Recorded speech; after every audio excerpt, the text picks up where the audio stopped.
Hello everyone, welcome back to this channel पढ़ाकू लोग. My name is CS Payal Popli and हम पढ़ रहे थे क्लास 12th का बिजनेस स्टडीज का NCERT बुक. इसमें हम 6 चैप्टर्स ऑलरेडी फिनिश कर चुके हैं. फिलहाल हमारा चल रहा है चैप्टर नंबर 7 जो कि है डायरेक्टिंग. आई होप आप सभी ने प्रीवियस चैप्टर्स की वीडियोस देख ली होंगी, लेकिन नहीं देखी है तो प्लेलिस्ट का लिंक लिखा हुआ है डिस्क्रिप्शन बॉक्स में, जाके देख लीजिए. 12th क्लास का बिजनेस स्टडीज का पूरा सिलेबस मैं इस चैनल पे पढ़ाने वाली हूँ, सो कोशिश करिएगा कोई भी वीडियो स्किप ना हो. चलिए अब बात करते हैं कि आज इस वीडियो में हम क्या पढ़ने वाले हैं. इस बुक के सेकेंड चैप्टर में हमने कुछ प्रिंसिपल्स के बारे में बात की थी. वो प्रिंसिपल्स थे मैनेजमेंट के प्रिंसिपल्स. आज भी हम कुछ प्रिंसिपल्स के बारे में ही बात करेंगे, लेकिन वो प्रिंसिपल्स रहने वाले हैं मैनेजमेंट के फंक्शन डायरेक्टिंग के बारे में. यस, आज हम बात करेंगे प्रिंसिपल्स ऑफ डायरेक्टिंग की. ये बहुत ही इंपॉर्टेंट टॉपिक कंसिडर किया जाता है और इसमें जितने भी प्रिंसिपल्स हैं सबको बहुत अच्छे तरीके से समझिएगा. रीजन बीइंग हर किसी से क्वेश्चन पूछा जा सकता है. तो चलिए फिर शुरू करते हैं. यहां स्क्रीन पे आप देख सकते हैं जो भी प्रिंसिपल्स हैं, जिसमें फर्स्ट है maximum individual contribution, then harmony of objectives, unity of command, appropriateness of direction technique, managerial communication, use of informal organisation, leadership, follow through. Explanation start हम करेंगे मैक्सिमम इंडिविजुअल कंट्रीब्यूशन से और लेंगे एक बढ़िया सा एग्जांपल इसको समझने के लिए. इमेजिन करिए कि एक बच्चा है जिसका नाम है भोला. भोला एक बहुत ही ब्राइट स्टूडेंट है, बहुत ज्यादा ही ब्राइट. लेकिन इसके साथ एक प्रॉब्लम है. प्रॉब्लम यह है कि ये जब भी पढ़ने बैठता है, एक चैप्टर फिनिश करता है, फिर इसको लगता है कि यार मुझे ब्रेक चाहिए. फिर ये चला जाता है टहलने के लिए या चाय पीने के लिए या कहीं और. वापस आता है, फिर एक चैप्टर पढ़ता है, फिर इसको लगता है कि यार मुझे और ब्रेक चाहिए. फिर ये ब्रेक पे चला जाता है. फिर एक और चैप्टर पढ़ता है, फिर इसको लगता है ब्रेक चाहिए. तो ऐसे करते करते करते करते इसने अपने लिए एक पैटर्न ही सेट कर लिया है कि भैया मुझे तो हर चैप्टर के बाद ब्रेक लगता ही लगता है. अब ऐसे में ऐसा होता है इसके साथ कि जब भी ये पढ़ने बैठता है, बाय डिफॉल्ट एक चैप्टर चाहे वो छोटा हो या बड़ा हो, उसके बाद इसको ब्रेक की नीड फील होने लग जाती है. होता है ना, कभी कभी प्री कंसीव नोशंस होते हैं हमारे दिमाग में, तो हमारी बॉडी बिल्कुल वैसे ही रिएक्ट करना स्टार्ट कर देती है. हमें लगता है कि हाँ एक चैप्टर के बाद तो मैं थक जाता हूँ, आगे में हमें थकान महसूस होने लग जाती है.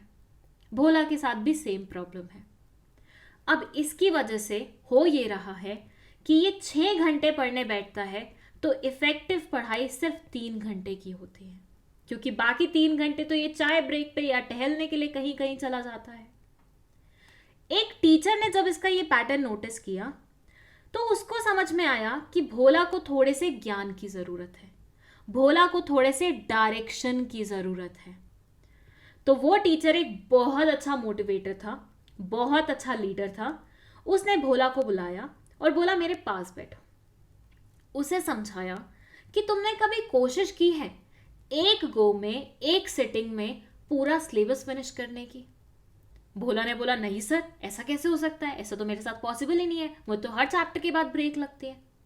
उन्होंने बोला चलो एक बार ट्राई करके देखना, मैं देखना चाहता हूं कि तुम एक गो में कितनी पढ़ाई कर सकते हो. भोला को ये थोड़ा सा चैलेंज की तरह लगा. अब इसको लगा कि यार मैं एक सिटिंग में बैठ के देखता हूं कि वाकई में मेरी कैपेबिलिटी बनती कितनी है. जब इसने बैठना शुरू किया, इनिशियली इसको थोड़ी सी दिक्कत गई, लेकिन आहिस्ता आहिस्ता आहिस्ता आहिस्ता जब इसने अपने दिमाग को ट्रेन कर लिया तो इसने नोटिस किया कि एक गो में 3 घंटे आराम से बैठ के पढ़ सकता है. दैट मीन्स 2-3 चैप्टर्स आराम से फिनिश कर सकता है. सो बेसिकली आप समझ रहे हैं यहां हुआ क्या. यहां भोला क्योंकि अपने दिमाग में कुछ लेके बैठा हुआ था, उसकी वजह से अपनी फुल कैपेसिटी पे काम ही नहीं कर पा रहा था. उसकी कैपेसिटी बनती थी 6 घंटे पढ़ने की, लेकिन वो सिर्फ 3 घंटे पढ़ाई कर पा रहा था. तो एक अच्छे टीचर के होने की वजह से, उसकी अच्छी डायरेक्टिंग स्किल्स होने की वजह से भोला अपने फुल पोटेंशियल पे आ पाया. ऑर्गेनाइजेशंस में भी ऐसा ही होता है. बहुत बार लोगों को लगता है कि हम थोड़ी देर काम करें, उसके बाद हमें थोड़े से चाय सुट्टा इसकी नीड लगती है, थोड़ा सा ब्रेक चाहिए होता है. तो वो कॉर्पोरेट लाइफ में अक्सर ऐसे भागते रहते हैं बार बार सुट्टा फूकने के लिए या कुछ भी करने के लिए. लेकिन एक अच्छा मैनेजर उन लोगों को एहसास दिला सकता है कि बेटा ये जो ब्रेक्स हैं, ये फालतू जो तुम टाइम वेस्ट करते हो या फिर ज़्यादा टाइम में कम काम डिलीवर करते हो, इनसे तुम काफ़ी बेहतर कर सकते हो। और वंस वो अपनी डायरेक्टिंग स्किल्स अप्लाई कर दे, उसके बाद इंसान में बदलाव देखने को मिलता ही मिलता है। So basically it says this principle emphasizes that directing techniques must help every individual in the organization to contribute to his maximum potential for achievement of organizational objectives. Directing techniques apply करके हमें कोशिश करनी चाहिए कि हर एक individual अपनी maximum capacity पे काम करे ताकि वो ऑर्गेनाइजेशनल ऑब्जेक्टिव्स को अचीव कर पाए. It should bring out untapped energies of employees for the efficiency of organization. Employees के अंदर जो हिडन टैलेंट छुपा हुआ है, हिडन एनर्जी छुपी हुई है, हिडन एफिशिएंसी छुपी हुई है, उसको डायरेक्शन से बाहर निकालने की कोशिश करें. So that was maximum individual contribution. Now let's move to the second point, that is harmony of objectives. इसके लिए इमेजिन करिए ये एक इंसान है जिसका नाम है एक्स, और एक्स भाई साहब ने एक ऑर्गेनाइजेशन को नया नया ताज़ा ताज़ा ज्वाइन किया है. जब एक्स ऑर्गेनाइजेशन को ज्वाइन करता है तो दो चीजें होती हैं. पहली चीज ये होती है कि एक्स सोचता है कि ये ऑर्गेनाइजेशन उसे भर भर के सैलरी दे, मतलब इतनी बढ़िया सैलरी दे, इतना बढ़िया पैकेज ऑफर करे कि ये अपनी लाइफ को बहुत अच्छे तरीके से एंजॉय कर सके. और दूसरी चीज ये होती है कि ऑर्गेनाइजेशन एक्सपेक्ट करता है कि एक्स अपनी मैक्सिमम कैपेसिटी पे काम करे, मतलब जितना बन पाए अपने आप से उतना काम करे, 24 घंटे में से 18 घंटे काम ही करता रहे. ऐसा ही होता है ना यूजुअली. ऑर्गेनाइजेशन अपनी तरफ से सोचती है, अपने पर्सपेक्टिव के बारे में सोचती है, अपनी प्रॉफिट के बारे में सोचती है. वहीं पे जो एम्प्लॉयज होते हैं वो अपने बारे में सोचते हैं, उनको अपने इंटरेस्ट की चीजों के बारे में ज्यादा सोचना होता है. तो ऐसे में कई बार देखा गया है कि कॉन्फ्लिक्ट्स अराइज हो जाते हैं ऑर्गेनाइजेशन एंड इंडिविजुअल इंटरेस्ट में, क्योंकि इंडिविजुअल हमेशा अपने पर्सपेक्टिव से सोचेगा, अपने फायदे की चीज सोचेगा, वहीं पे ऑर्गेनाइजेशन अपने पर्सपेक्टिव से सोचेगी और अपने फायदे की चीज सोचेगी. तो कॉन्फ्लिक्ट होना तो बहुत आम सी बात है, राइट? बट किसी भी ऑर्गेनाइजेशन के लिए ये कॉन्फ्लिक्ट अच्छा तो नहीं है, क्योंकि भैया अगर ऐसे मानो ऑर्गेनाइजेशन और एम्प्लॉय में ही लड़ाई चलती रहेगी तो ऑर्गेनाइजेशन काम कब करेगी, ऑर्गेनाइजेशन अपने गोल्स को अचीव कब करेगी? तो ऐसे कॉन्फ्लिक्ट्स तो कायदे से नहीं होने चाहिए. तो ऐसे में रोल आता है अगेन डायरेक्टिंग का. ये बोलते हैं कि डायरेक्टिंग का एक काम ये भी होता है कि वो इंडिविजुअल इंटरेस्ट को और ऑर्गेनाइजेशन के इंटरेस्ट को आपस में कंबाइन करके चले, इन दोनों के बीच में हार्मनी एस्टेब्लिश करके चले, ताकि कोई भी कॉन्फ्लिक्ट ऑर्गेनाइजेशन में नहीं हो पाए. It says, very often we find that individual objectives of employees and the organizational objectives as understood are conflicting to each other. बहुत बार ऐसा देखा गया है कि इंडिविजुअल के ऑब्जेक्टिव्स और ऑर्गेनाइजेशन के ऑब्जेक्टिव्स आपस में क्या होते हैं, कॉन्फ्लिक्टिंग होते हैं. जैसे कि वही सेम एग्जाम्पल लिखा हुआ है जो मैंने आपको अभी दिया, बट इसमें ये बोलते हैं कि अच्छी डायरेक्टिंग ये इंश्योर करेगी कि दोनों के ही ऑब्जेक्टिव्स में हार्मनी एस्टेब्लिश हो जाए. थर्ड प्रिंसिपल है हमारा यूनिटी ऑफ कमांड. ये प्रिंसिपल्स ऑफ मैनेजमेंट में हम ऑलरेडी देख चुके हैं, बट ब्रीफ में हम दोबारा से देखेंगे. इमेजिन करिए ये एक स्टूडेंट है जो मैथ्स में बहुत ज्यादा पीछे है, मतलब मैथ्स तो इससे बनता ही नहीं है. इसके पेरेंट्स बहुत परेशान थे मैथ्स को लेके, उन्हें लगा हमारा बच्चा तो फेल हो जाएगा मैथ्स के चलते हुए. तो उन्होंने क्या किया, इसकी 2 जगह ट्यूशन्स लगा दी. एक सर के पास ये जाता था दिन में मैथ्स पढ़ने के लिए और दूसरे सर के पास जाता था ये शाम में मैथ्स पढ़ने के लिए. अब ये दोनों ही टीचर्स को संडे को इसे अपने पास बुलाना था. तो पहले टीचर ने इसे बोला कि 2 बजे मेरे पास आ जाना दोपहर में, मैं तुम्हें पढ़ा दूंगा संडे को. जब ये शाम में दूसरे टीचर के पास पढ़ने गया तो उन्होंने भी सेम ही चीज बोली कि कल 2 बजे मेरे पास आ जाना, संडे का दिन है, मैं तुम्हें दिन में पढ़ा दूंगा. अब आप सोचिए कि यहां ये स्टूडेंट करेगा तो करेगा क्या, इन सर के पास जाएगा 2 बजे या इन सर के पास जाएगा? इसको बहुत अच्छे तरीके से पता है कि अगर ये इन सर के पास गया तो ये नाराज हो जाएंगे, और इन सर के पास गया तो ये नाराज हो जाएंगे। तो इसने क्या किया, इसने ये डिसाइड किया कि चलो संडे को किसी के भी पास नहीं जाते, ना इन सर के पास ना उन सर के पास, मस्त अपने दोस्तों के साथ घूमने निकल जाते हैं। यहां आप समझ रहे हैं क्या हुआ? यहां स्टूडेंट एक था लेकिन टीचर्स दो थे, तो ऐसे में स्टूडेंट को समझ ही नहीं आया कि मैं किसकी बात सुनूं, टीचर 1 की सुनूं या टीचर 2 की सुनूं, जिसकी वजह से अल्टीमेटली उसने दोनों ही टीचर्स की नहीं सुनी। ऐसा ही ऑर्गेनाइजेशंस में भी होता है। ऐसा बोला जाता है कि हर एक सबऑर्डिनेट को ऑर्डर देने के लिए सिर्फ एक ही सुपीरियर होना चाहिए। कहीं पे भी एक से ज़्यादा सुपीरियर अगर हो जाता है तो सबऑर्डिनेट्स के लिए बहुत ज़्यादा मुश्किल हो जाता है कि किसकी बात सुननी चाहिए, किसकी बात फॉलो करनी चाहिए, किसके इंस्ट्रक्शन पे काम करना चाहिए। इसलिए ये अप्रोच गलत अप्रोच मानी गई है, और राइट अप्रोच यही होती है कि हर सबऑर्डिनेट के ऊपर सिर्फ एक ही सीनियर होना चाहिए इंस्ट्रक्शन देने के लिए। So it says, this principle insists that a person in organization should receive instructions from one superior only.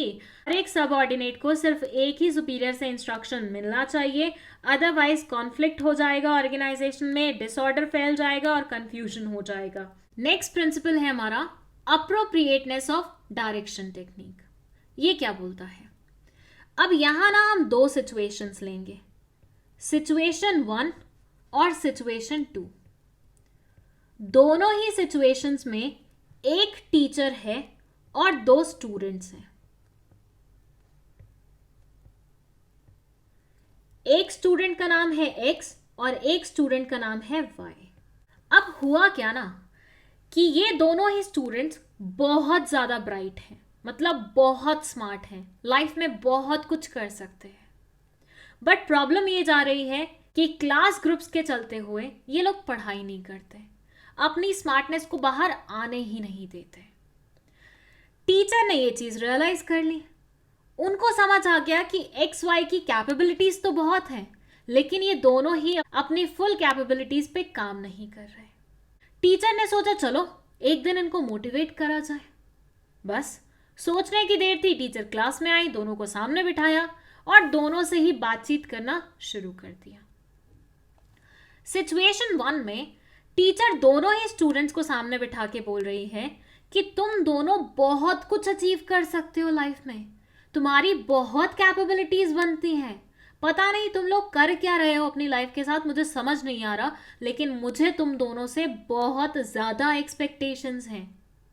तुम दोनों लाइफ में कुछ भी चाहो वो बन सकते हो, बस चाहने की देर है, थोड़ा सा अपने आप को, अपने फ्यूचर को सीरियसली लेने की देर है। अब सुनते हैं कि ये सुनने के बाद दोनों के रिएक्शन क्या आते हैं। एक्स का हुआ ऐसा कि एक्स भाई साहब का मुंह बन गया। इनको लगा क्या है यार, फालतू में ज्ञान बांट के चली गई, मतलब क्या मतलब था, आती पढ़ाती और जाती, क्या फालतू ये सब बोल के मेरा टाइम वेस्ट कर रही है, अपना टाइम वेस्ट कर रही है। मतलब क्लियरली एक्स के ऊपर कोई फर्क नहीं पड़ा टीचर की बातों का। बट वहीं पे वाई बहुत ज्यादा मोटिवेट हो गया।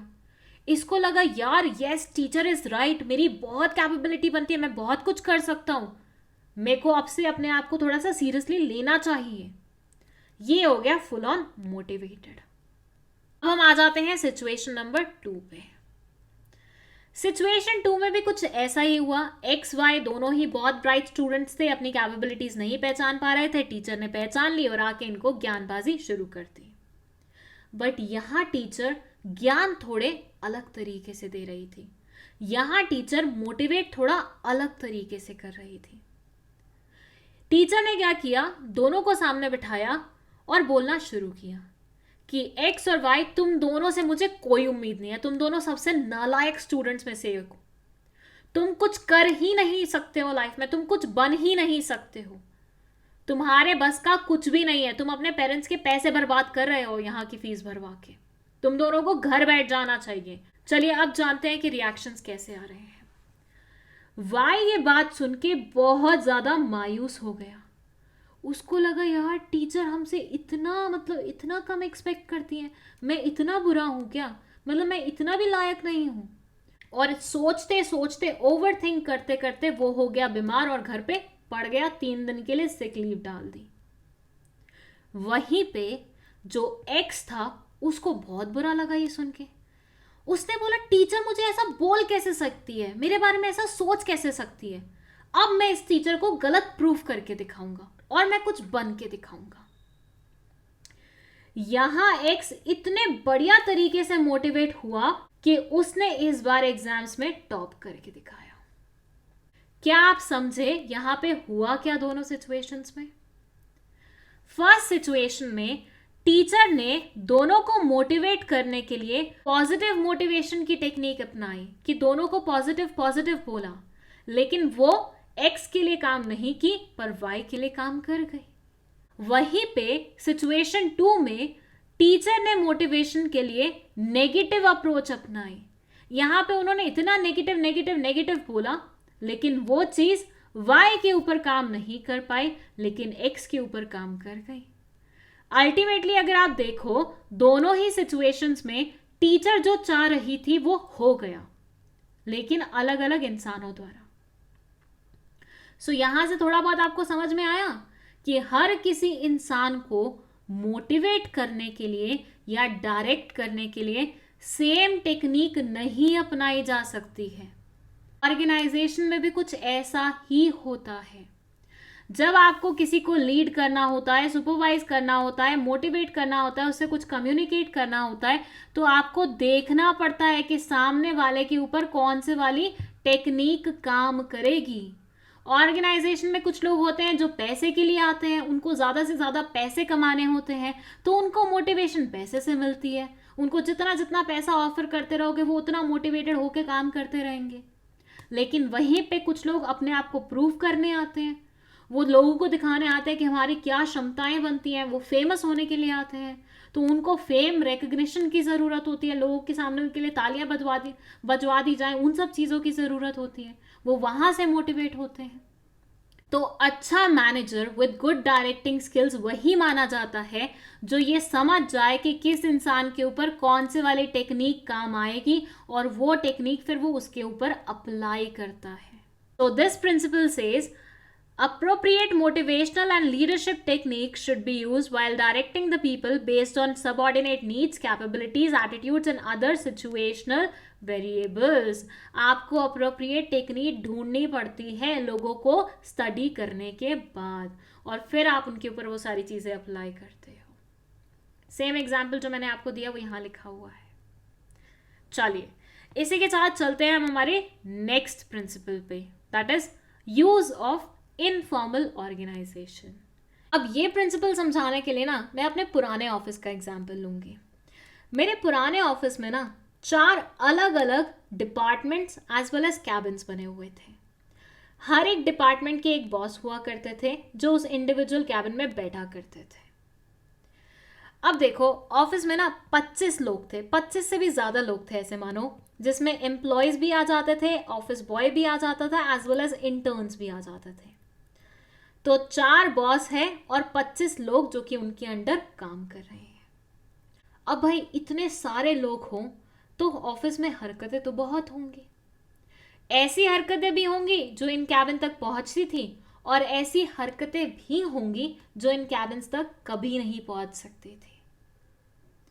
बट बीइंग बॉसेस, इन लोगों का तो ड्यूटी बनता था ना ये मेक श्योर करना कि ऑफिस में क्या चल रहा है इन्हें पता हो। भाई ऑब्वियसली आपके ऑफिस में क्या चल रहा है आपको पता होना चाहिए कि नहीं पता होना चाहिए? बिल्कुल पता होना चाहिए। तो अब पता लगाएं तो लगाएं कैसे, क्योंकि ये तो कैबिन्स में बैठते हैं। फॉर्मल अथॉरिटी के चलते हुए तो ये लोग आके अपनी तरफ से बताएंगे नहीं कि सर यहाँ पे ऐसा कांड हुआ, यहाँ पे वैसा कांड हुआ। वो तो कोशिश करेंगे कैबिन्स तक बात ना पहुंचे। जानते हैं हमारे इस ऑफिस में कैसे मेक श्योर करते थे बॉस की सारी चीजें उन तक पहुंचे? हमारा जो लंच टाइम होता था ना उसमें सारे लोग एक मिडिल टेबल पे आके बैठते थे और एक साथ मिल के हंसी ठिठोली करते हुए साथ में लंच किया करते थे। इस पूरी मिडिल टेबल में जो मेन सीट होती थी वो पता है कौन ऑक्यूपाई करता था? इन चारों में से एक बॉस।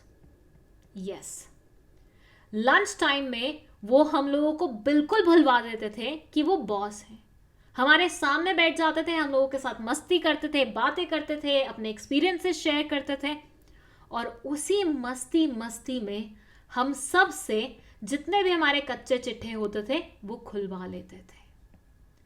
मतलब ऐसे मानिए हमें पता ही नहीं चलता था, फ्रेंडली होके वो इतनी सारी इंफॉर्मेशन हमसे निकलवा लेते थे कि क्या ही बताएं। तो यहाँ आप समझ पा रहे हैं क्या हो रहा है? यहाँ हमारे बॉस के अंदर बहुत अच्छी डायरेक्टिंग स्किल्स है। यस, इन्हें पता है कि जो चीजें फॉर्मल अथॉरिटी में हम तक नहीं पहुंच सकती उन्हें हम इनफॉर्मल अथॉरिटी के चलते हुए निकलवा सकते हैं।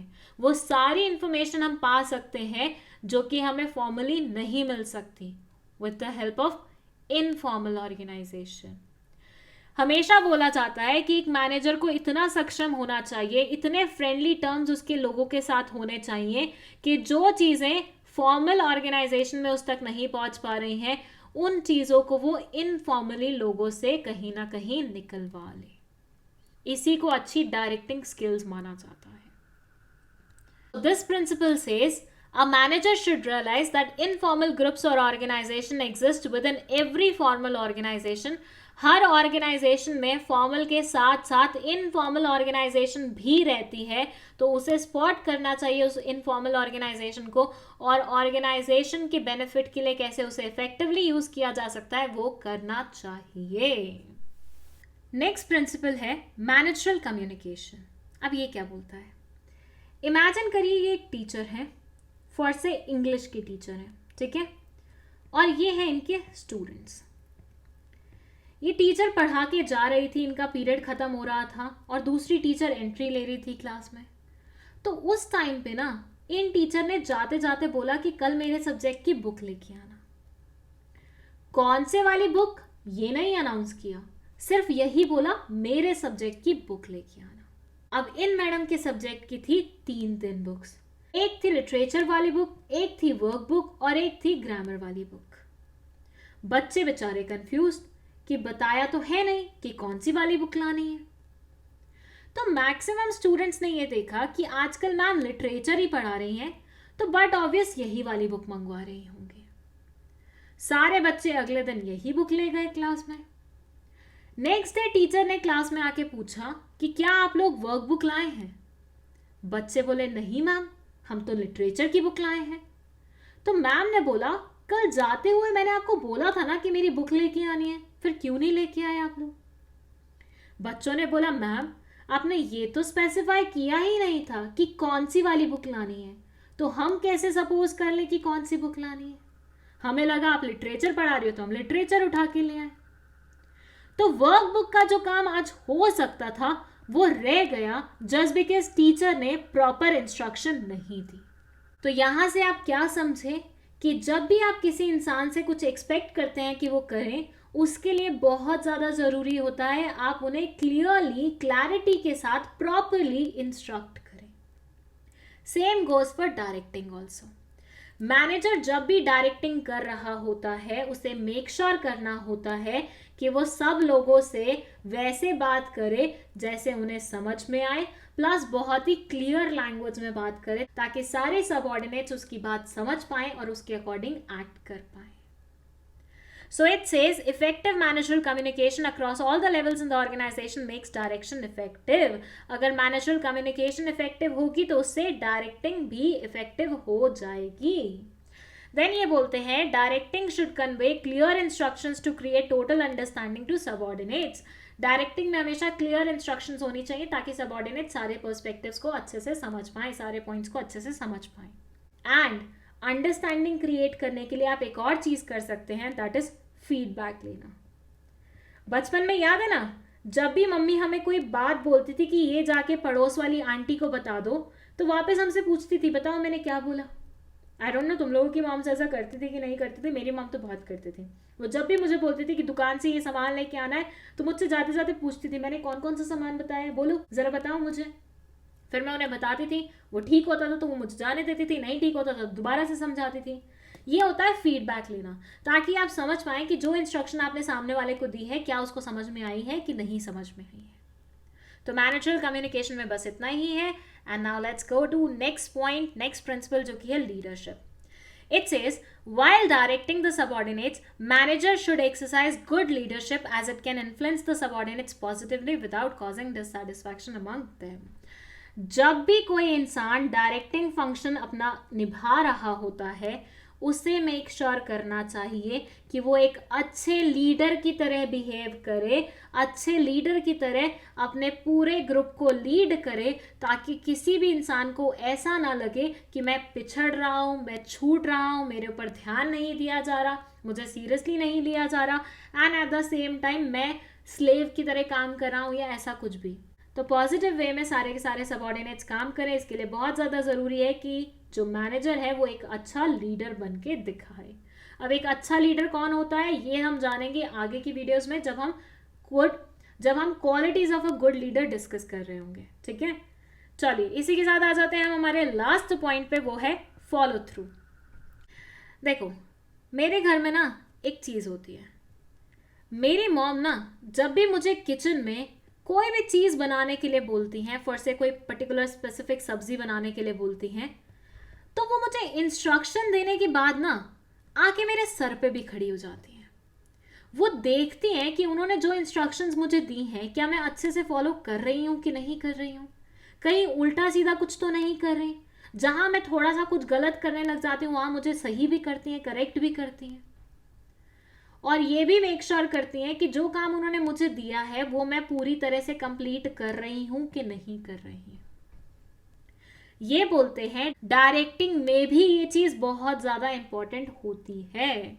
मैनेजर को कभी भी सबऑर्डिनेट्स को इंस्ट्रक्शन देके बस चले ही नहीं जाना चाहिए, बल्कि उनके सर पे बैठना चाहिए. सर पे बैठने का मतलब लिटरल वे में नहीं है कि एक्चुअली तुम सर पे बैठ जाओगे और उनके पल पल की खबर रखोगे, नहीं, बट एक नज़र रखना कि सामने वाला क्या काम कर रहा है तो वैसे कर रहा है जैसे तुमने बताया था कि नहीं कर रहा, ताकि कोई भी गलती होने से पहले ही तुम बचा लो उस चीज़ को. तो फॉलो थ्रू में ये बोलते हैं mayor giving an order is not sufficient. सिर्फ ऑर्डर देने से कुछ नहीं होता. यहाँ पता चले तुमने ऑर्डर दे दिया और सामने वाला इंसान सो रहा है तो उससे काम नहीं चलेगा. तुम्हें जाके ऐसे फुहारे मारने पड़ेंगे उसके सर पे कि बेटा काम करो जो बताया था तुम्हें. So it says manager should follow it up to by reviewing continuously whether orders are being implemented accordingly or any problems are being encountered. बीच में कोई प्रॉब्लम तो नहीं आ रही, जो ऑर्डर दिए थे वो पूरी तरह से पूरे हो रहे हैं कि नहीं हो रहे.